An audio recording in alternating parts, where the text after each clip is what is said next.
Hola, ¿cómo están todos? Bienvenidos. Yo soy Edgar Moyano. Esto es NT593, el podcast de negocios y tecnología. Hoy vamos a hablar de algo un poco diferente. Es un tema legal para migrantes, ecuatorianos que quieren venir a Estados Unidos, ecuatorianos que están en Estados Unidos y que desean saber cuáles son sus deberes y derechos, e incluso tal vez cómo empezar para el tema de migración de regreso a Ecuador. Belén, ¿cómo estás tú? Bienvenida, buenos días. Estoy encantada. Pocas veces tengo la oportunidad de hablar con una persona de Ecuador que además es inmigrante como yo y en estos temas. Así que muy amable. Gracias por la invitación. Es un placer tenerte.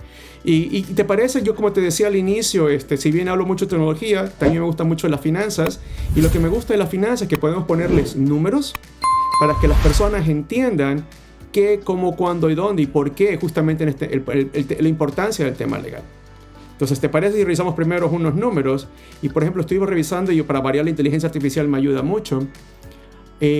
No importa si eres legal o ilegal, la cantidad de ecuatorianos en los Estados Unidos aproximadamente es casi rondea un poco más allá de las 900,000 personas. En tu práctica, ¿cuántas personas más o menos pasan al año? En mi práctica los números son difusos, pero estoy de acuerdo contigo. Creo que el gobierno ecuatoriano no tiene los números específicos por dos cosas. Somos humanos y la mayoría de gente lo que dice es lo que nos conviene. La ropa sucia se lava en casa. Por eso muchos ecuatorianos con visa de turista permanecen en los Estados Unidos y se quedan más tiempo. Esos números son difusos. Sin embargo, históricamente los ecuatorianos han estado en Nueva York y en California. Actualmente, no solo por lo que está pasando con la nueva administración, sino por asuntos financieros, se están movilizando a otros estados. Utah tiene un número muy alto de ecuatorianos en este momento y Colorado debido al boom de construcción. Anteriormente, yo estoy aquí 21 años, éramos 3 pelagatos. Hoy por hoy, incluso estamos esperando que se abra un restaurante ecuatoriano, ojalá que no tarde. Pero esto solo demuestra que somos una gente que estamos buscando nuevas posibilidades de trabajo en estados que no son tradicionales. Y confirma lo que todos sabemos, efectivamente, independientemente de cifras legales o ilegales, 900,000 personas es un número bastante amplio. Y de lo poco que también obviamente los números son conocidos, aproximadamente de esos hay como 400,000 ilegales que tienen que ver la forma de cómo solucionar su sistema a mediano y largo plazo, y vamos a hablar de aquello. Pero también pareciera que hay 20,000 ecuatorianos que todos los años vienen de manera formal a los Estados Unidos. Entonces, efectivamente, Quito tiene como 3 millones de habitantes, Guayaquil tiene otros 3 millones y tantos. Ya 1 millón de ecuatorianos en un país como los Estados Unidos ya es algo serio para comenzar a considerar. Entonces, comencemos a ver el tema legal. De lo que, bueno, tú y yo lo entendemos un poco más por nuestra situación normal que tenemos en el país, pero obviamente un ecuatoriano que es ilegal, ¿por qué la importancia de ir y justamente tratar de regularizarlo y cómo tú los estás ayudando? Bueno, y entonces compartamos experiencias. Me gusta hablar de números, lo cual no me siento cómoda como abogada, sin embargo es importante. Me gusta hablar más bien a mí de categorizaciones correctas. Ningún ser humano es ilegal. Son personas que no están con una autorización para estar en Estados Unidos. En los números de los ecuatorianos tenemos 3 grupos. Un grupo fuerte que ha estado más de 10 y 20 años, que tenemos la mezcla entre personas con esos documentos.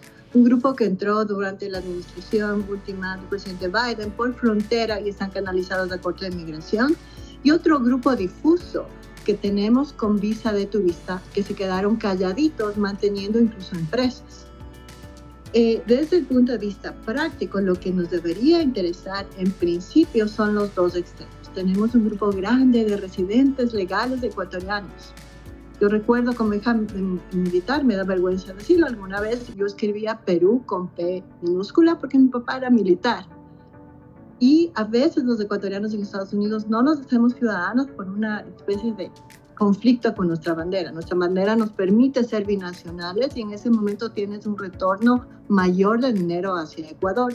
Se demoran entre 15 y 16 años para ser ciudadanos. Y por el otro lado, el grupo que está, lamentablemente, que entró por frontera, que ha analizado el Corte de Migración, en ese momento es el más vulnerable.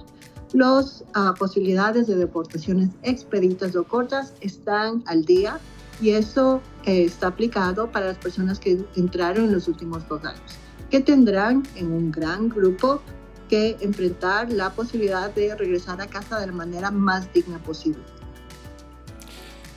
Y creo que justamente lo que acotas es, y gracias por la corrección, efectivamente, es el tema migratorio, no el tema de legal o ilegal. Sin embargo, lo que hemos visto, sobre todo en el 2024, es que esta comunidad de ecuatorianos regresa o envía al país todos los años 7 billones con B.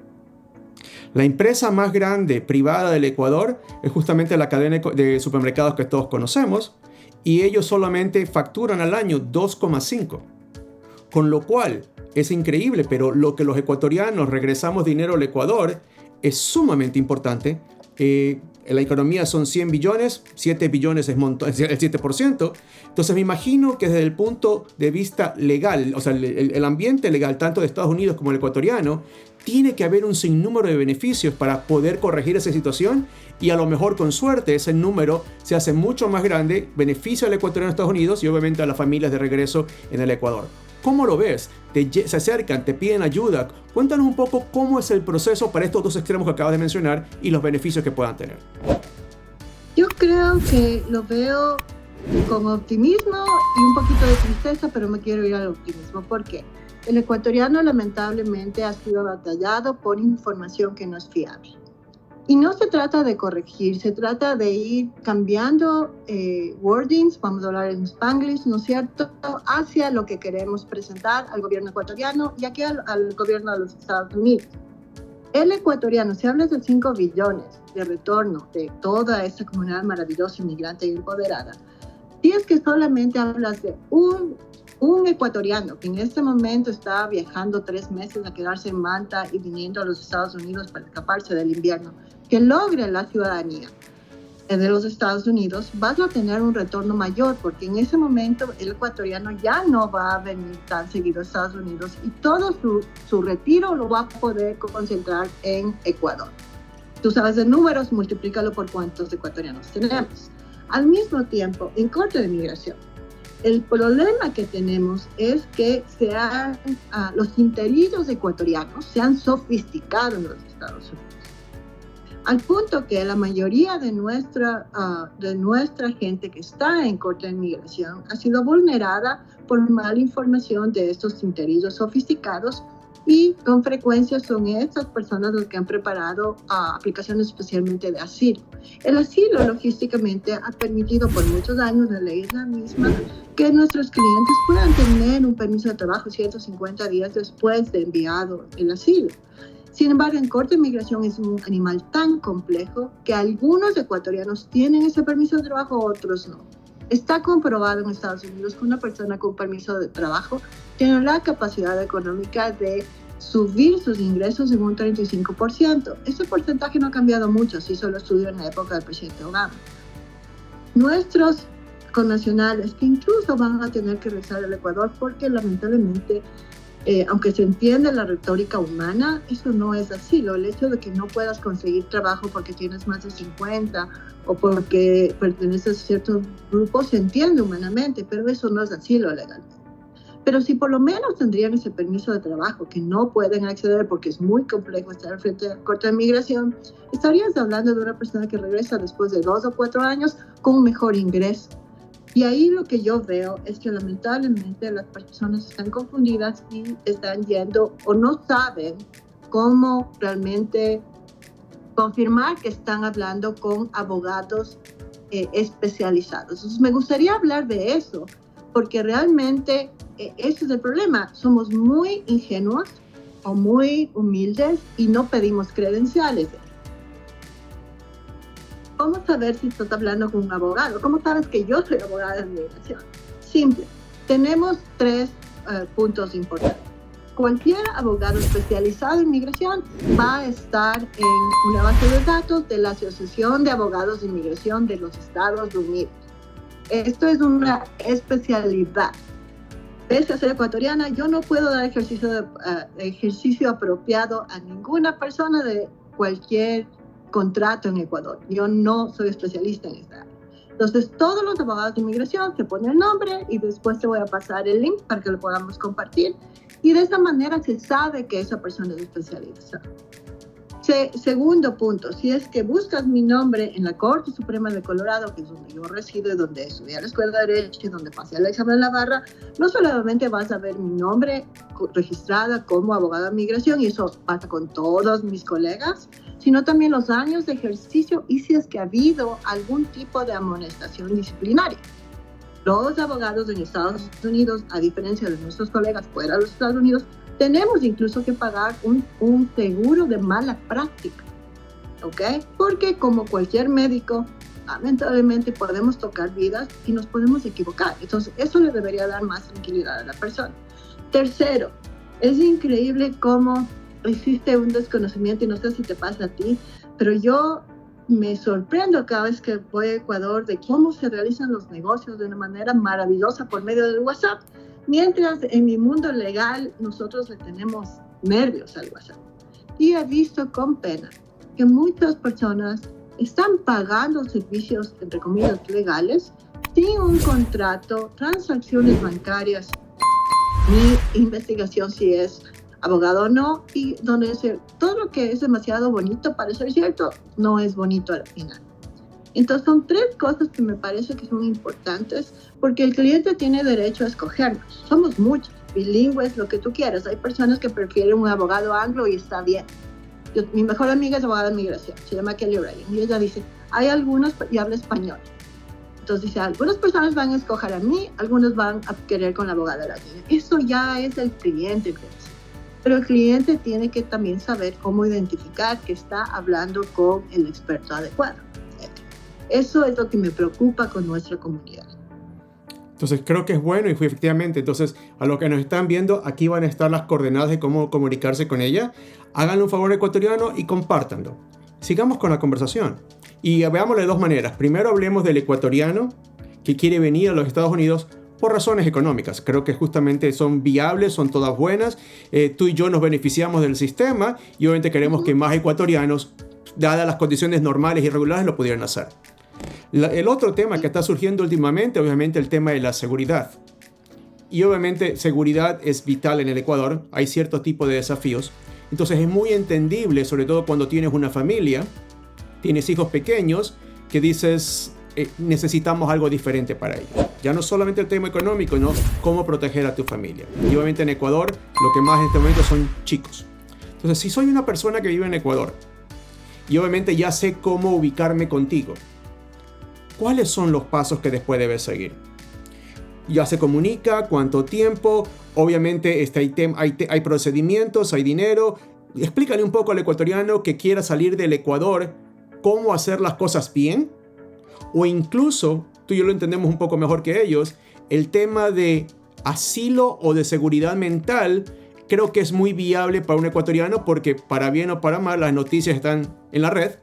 Y cualquiera que pone Ecuador salen ciertas cosas primero. Entonces, cuéntale al ecuatoriano que está allá en el continente cuáles son los pasos, qué hay que hacer y qué opciones tiene.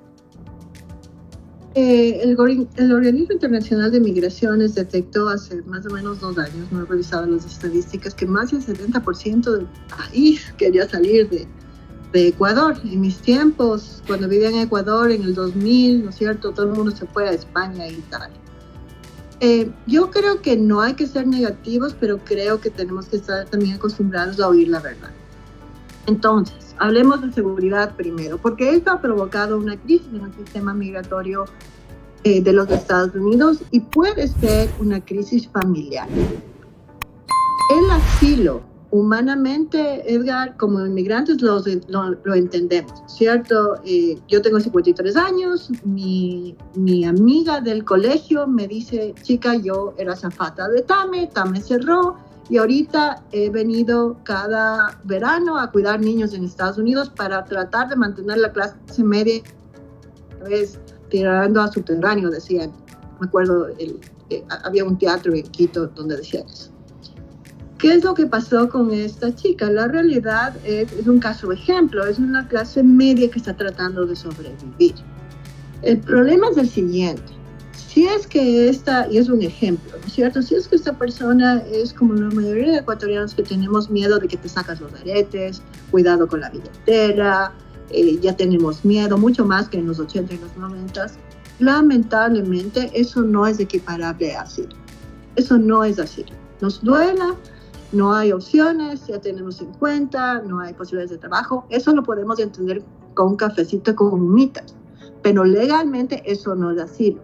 El momento que un inmigrante aplica para el asilo, ¿no es cierto?, con personas que no son las correctas, y esta persona no hace el análisis, lo que le está poniendo es momentáneamente en un como limbo legal, que ha funcionado por muchas épocas.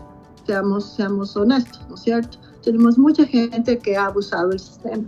El problema es que esto tarde o temprano va a ser analizado. Y en ese momento se va a negar el caso y muy pocos casos van a tener apelación. Y por ende se tiene que hablar de un retorno voluntario al país. La garantía de tener un abogado es que por lo menos te puede mantener el monitoreo del caso. Pero ojo, la viveza criolla no puede funcionar y no funciona en los Estados Unidos. La confidencialidad, sí. Cuando hablamos con el abogado nos va a decir la verdad. Las que queremos oír y las que no queremos oír. Entonces, si es que mi amiga de 53 años aplica para asilo y lo que está diciendo es lo que sabemos generalmente, eso no va a ser nunca aprobado. Si es que a diferencia de eso tenemos una persona que en realidad trabajaba, por ejemplo, en las cárceles, donde lamentablemente se han dado sucesos terribles, ¿no es cierto? Tal vez. Ahí tenemos una pelea un poco más legalmente de argumentos. Si es que tenemos persecución política, yo ya soy la menos que puedo hablar de política ecuatoriana porque ya estoy 21 años fuera. Tal vez tenemos una opción. Entonces, cuando se trata de asilo, tenemos que concentrarnos en una persecución real, ¿no es cierto? Y tenemos que tener sustento. Entonces, el asilo cada vez va a ser mucho menor. Se cerró la frontera precisamente en eso. Legalmente hay mucho que hablar.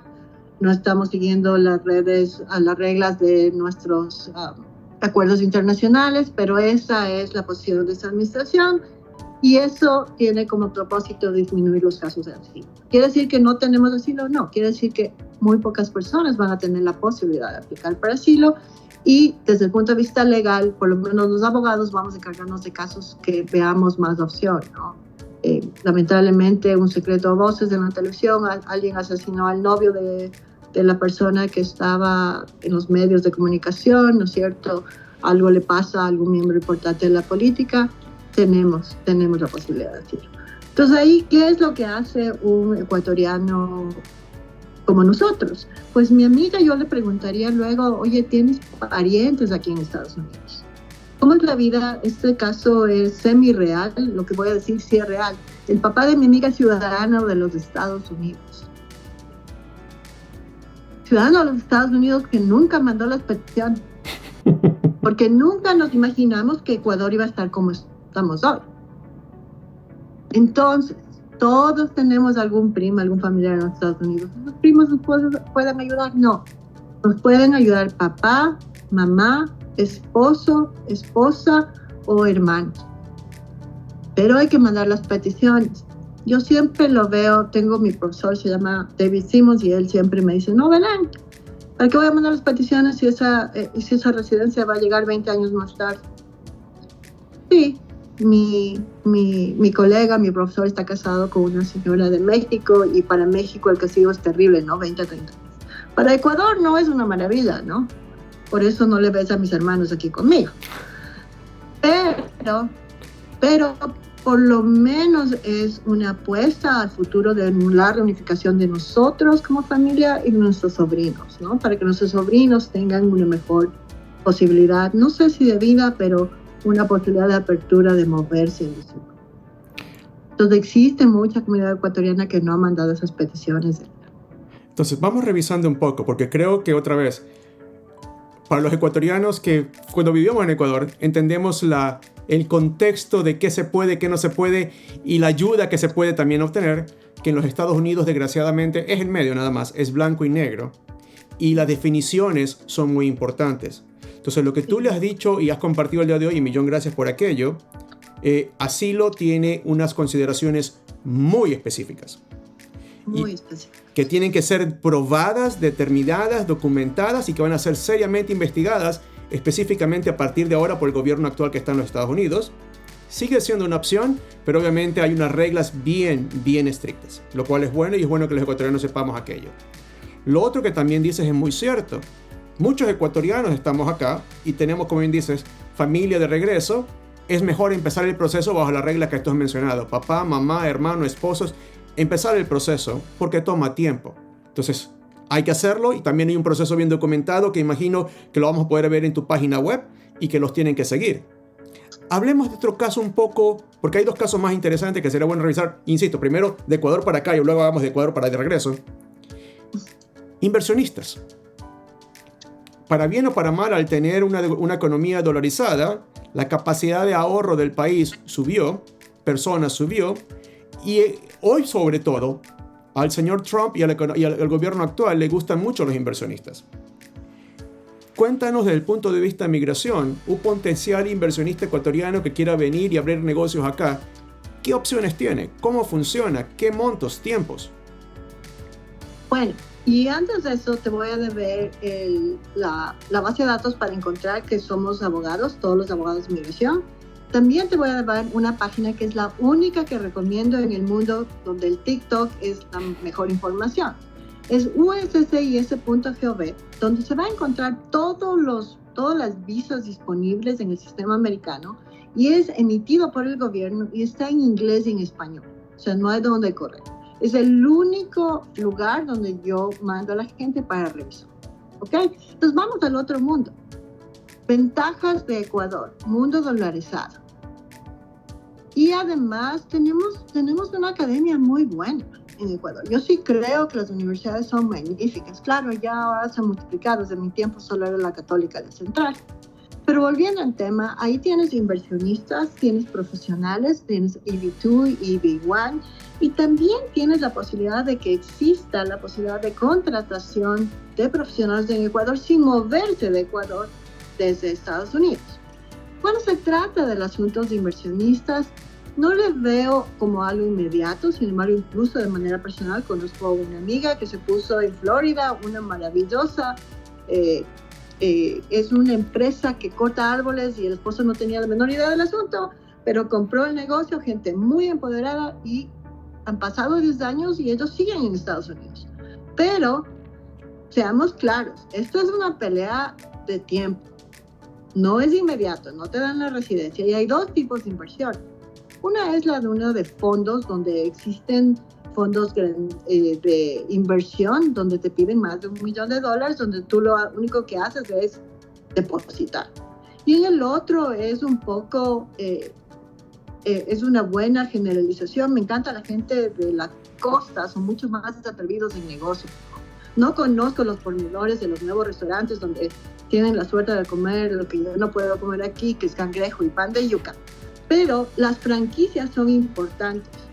Las personas de la India, un muy buen grupo de la India, son dueños de franquicias como el 7-Eleven y gasolineras. Entonces, hay un grupo de inversiones que vienen por franquicia.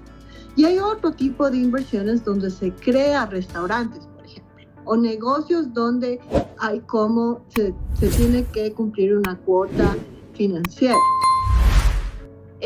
Sí, definitivamente eso implica un migrante que sepa de negocios y que esté dispuesto a apostar.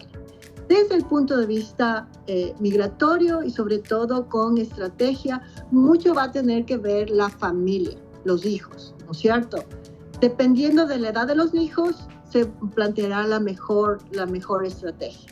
El ejemplo que hablé de mi amiga personal, estos niños ya son jovencitos ahorita y llega un momento en que si es que no llegas a la residencia, estos chicos que tendrán que multiplicarse en otra posibilidad de visa.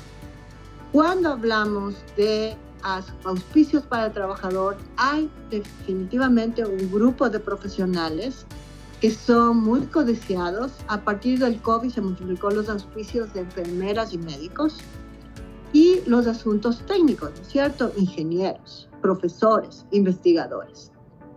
Jaime me hizo favor de sacar algunas estadísticas y claro, el EB2 y el EB1 tienen muy buenos porcentajes de aprobación. pero también tenemos que ser realistas. No es algo mágico. Estamos hablando de un proceso entre 2 y 3 años, sujeta mucho a documentación. Y realmente, claro que es posible, pero es posible de dos maneras.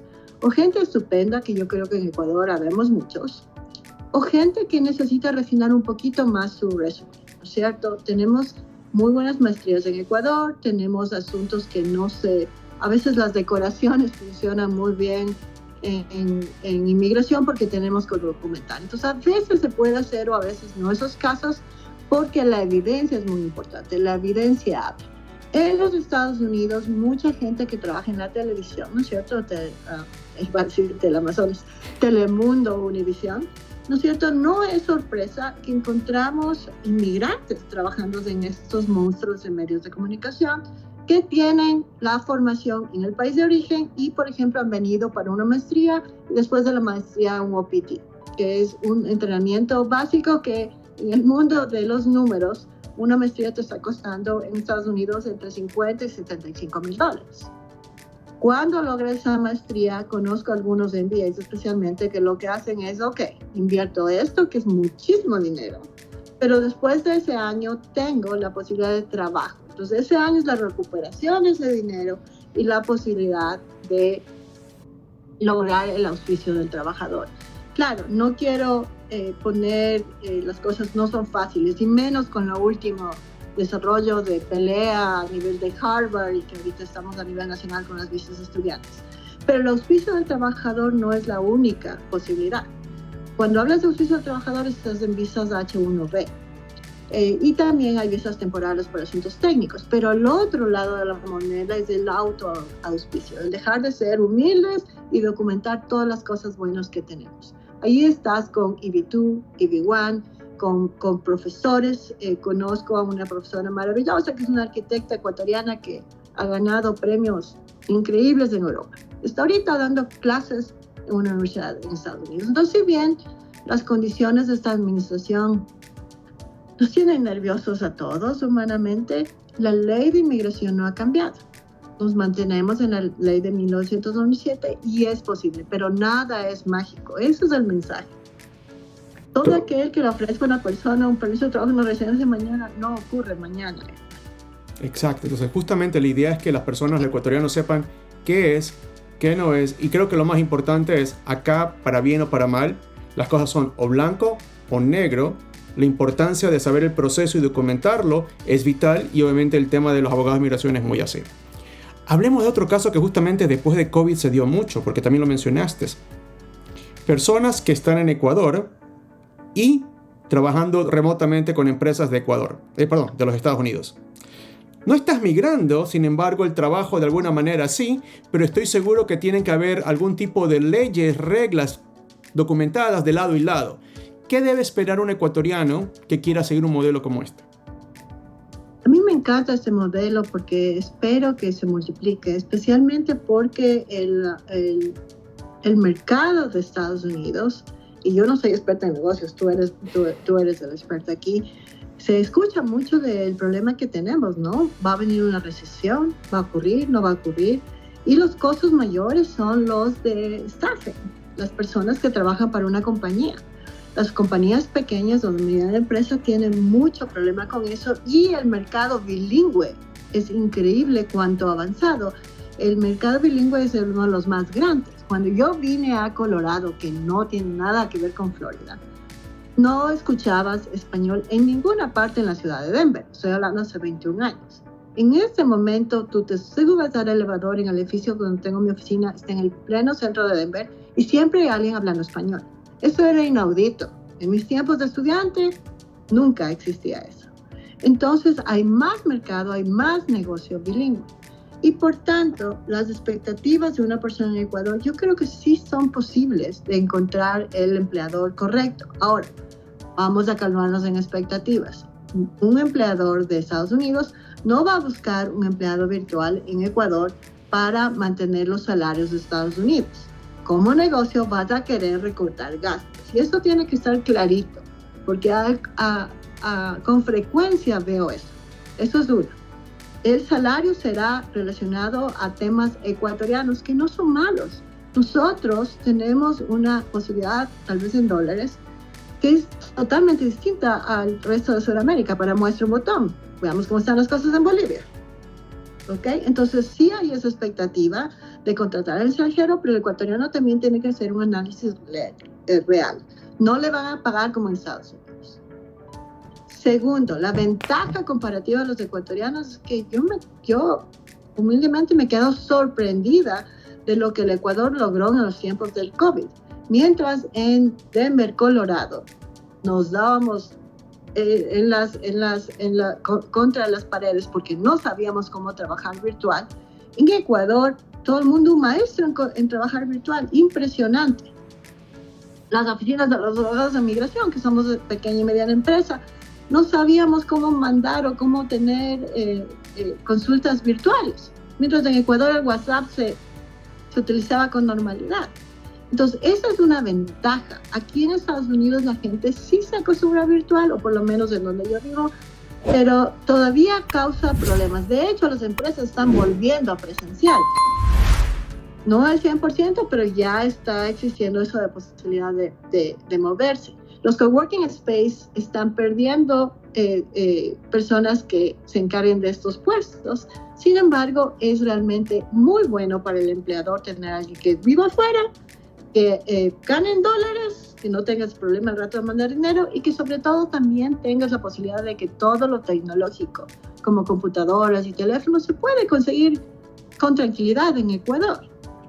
Yo me quedo impresionada. Hay marcas que no hay en Estados Unidos que existen en Ecuador. Entonces, sí creo que hay una posibilidad. Creo que el ecuatoriano promedio sí puede optar. Claro, tiene que hacerse mucho networking. El LinkedIn es indispensable y se tiene que mejorar las capacidades de aprendizaje virtual y sobre todo que entender en que algunas áreas se permite el escenario de estar en la playa o en la piscina trabajando, pero no en la mayoría. Quiero un trabajador virtual en mi oficina, yo quiero que esté concentrado haciendo el trabajo, lo mismo que en cualquier otra oficina. Entonces, eso creo que también tenemos que entenderlo.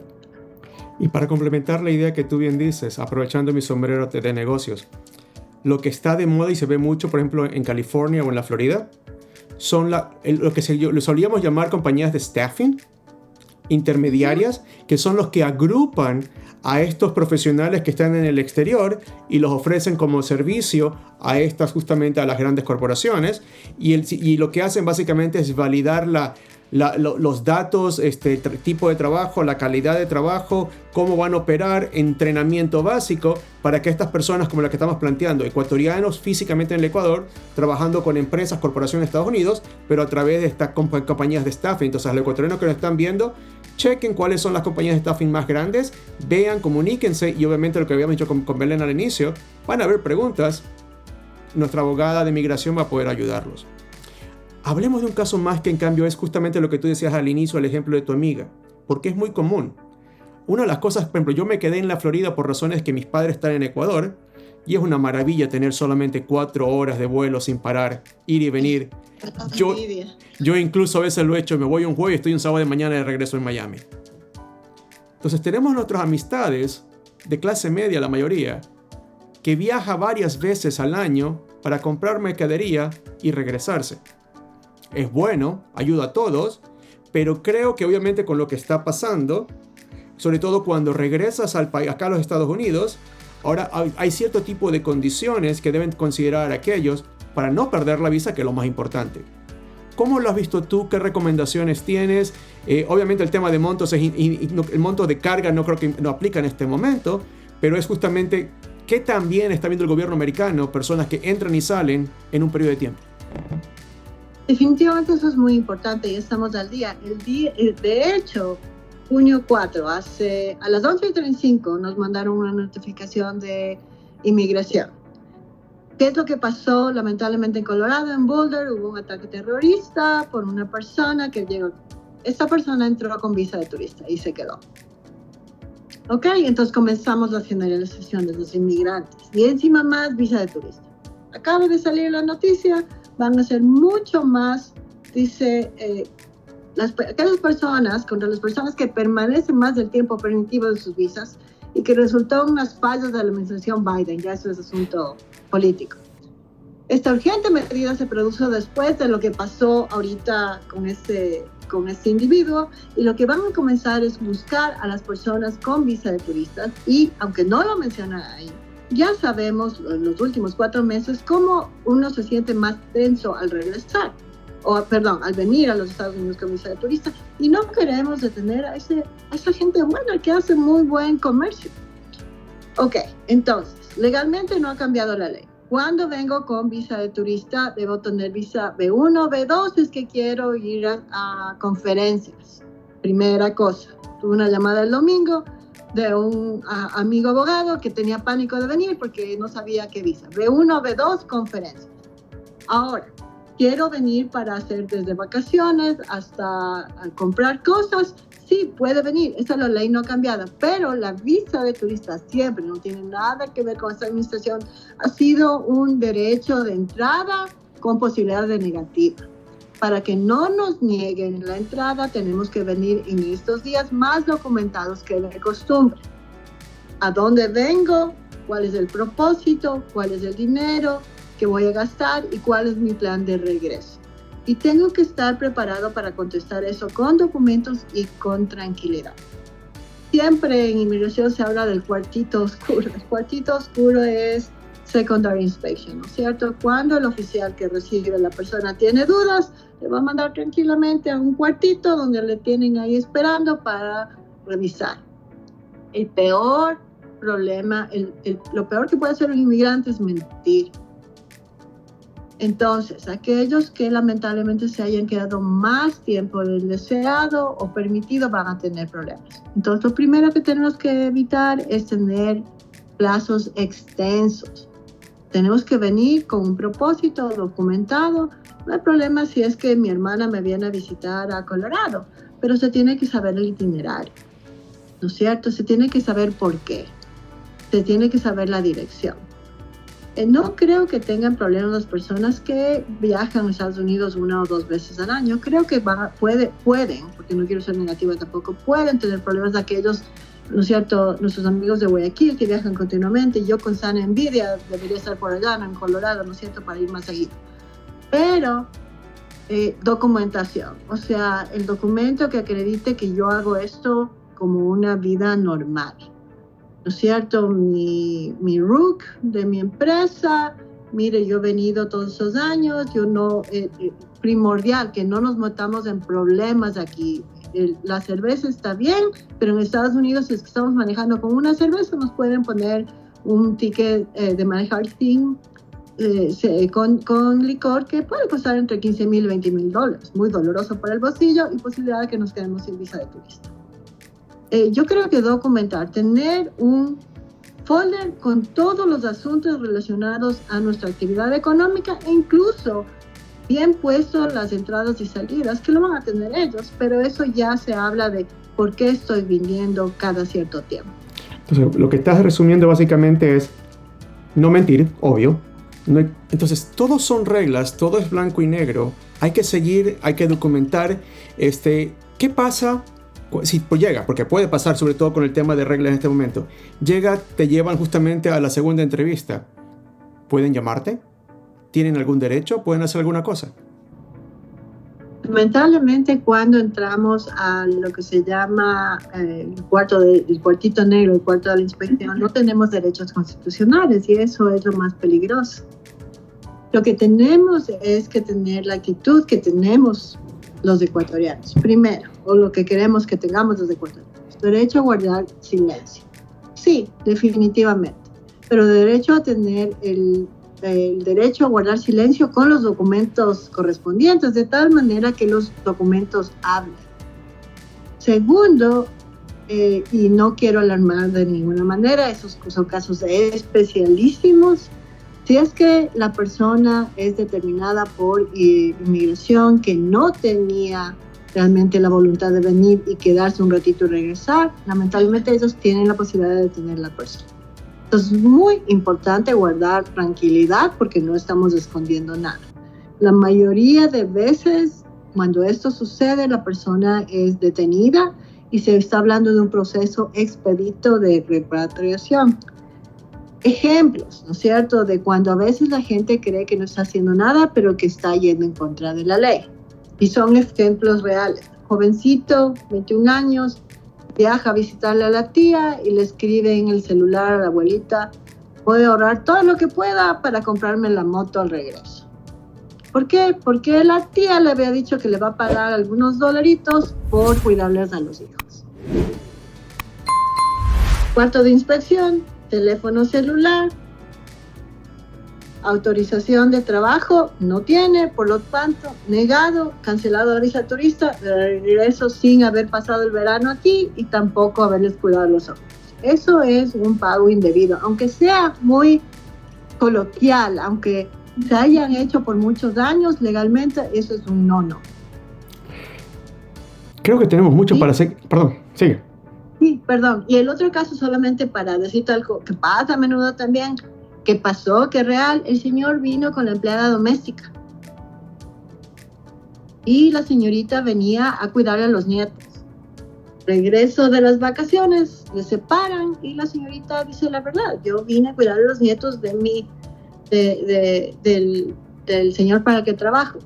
No solamente que negara las dos visas, sino que el señor fue también removido expeditamente. Son casos extremos, Edgar, pero de nuevo, a veces hay cosas que creemos que culturalmente están bien, que no están bien legalmente en los estados. Y creo que tenemos una agenda más larga que cosas por cubrir, pero obviamente creo que estamos llegando ya al final de la hora. Entonces, tratemos de sumarizarlo rápido y algunos mensajes para nuestros amigos que nos están viendo. Lo primero es, si vienes con visa, estás de visita. Y como tal, el dueño de casa tiene sus reglas. Actuemos en consecuencia. Sigamos las reglas que el dueño de casa nos están pidiendo. Belén nos está aconsejando, no mintamos, tengamos toda la documentación en orden. El americano es muy simple, blanco y negro. Si tú le demuestras que tienes todo bien preparado, él simplemente va a estar asistiendo y lo que está haciendo es validando algo muy importante, la información que él ya sabe. Porque cuando te dieron la visa y cuando compraste tu ticket aéreo, él ya sabe que tú ya vienes y sabe todo de ti. No hay sorpresas. Más bien quieren ver qué tan honesto e íntegro eres al momento de llegar y presentarte. Y lo otro que también necesitamos que los ecuatorianos entiendan, somos 18 millones de ecuatorianos, no viajamos todos los días, por la cantidad de personas que entran a diferentes lugares de los Estados Unidos por diferentes cantidad de medios, las aduanas americanas tienen bastante información de quién miente, quién no miente, qué es, qué no es. Sabemos que los ecuatorianos somos muy sabidos, pero créanme, y creo que Belén confirma, comparado con el americano, sabe un poco más que nosotros. Belén, de tu lado, ¿algunas cosas más que les quieras decir? Porque creo que va a haber una segunda reunión de estas. No, agradecida por el espacio, muy emocionada por transmitir esto. Sí se puede, pero legalmente sin mentir. La viveza criolla la tenemos que dejar a un lado en el país y en Estados Unidos, porque ya es hora que cambiemos las cosas, Edgar. Así que un gusto hablar contigo y esperando una próxima invitación. Millón gracias a ti por venir y a todos los que nos están viendo. Un abrazo. Esto es para ecuatorianos, así que ayúdenos a todos a poder compartirlo. Avísenle a todos, miren, que vean el programa y que nos manden las preguntas a Belén y a mí. Soy Edgar Moyano, esto es GNT 593 y hasta una siguiente oportunidad. Gracias, cuídense. Un abrazo.